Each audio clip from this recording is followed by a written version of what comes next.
సంపాదన లేనోడికి పిల్ల దొరకడం కష్టం అంటే ఒప్పుకుంటా నేను గూడా. ఇవాళ రోజున ఓ రూ. 1,00,000 సంపాదన లేనోడిని ఏ అమ్మాయి పెళ్లి చేసుకోవడానికి ఇష్టపడట్లేదు. 50,000 సంపాదనకి ఉన్నటువంటోళ్ళని నిరాసక్తత అదే 50,000 లోపైతే పట్టించుకోవట్లేదు. నేను ఒప్పుకుంటా అది.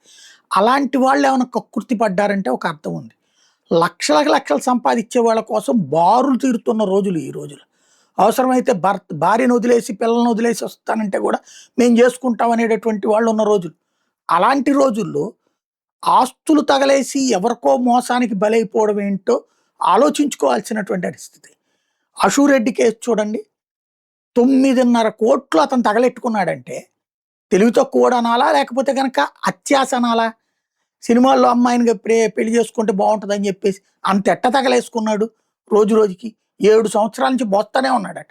ఇప్పుడు అమ్మాయి 1,50,000 ఇత్తాను నువ్వు మాత్రం నాకు అక్కర్లేదు పొమ్మంటుంది. సిగ్గు తెచ్చుకోవాల్సింది ఎవరు? అమ్మాయా? అబ్బాయా?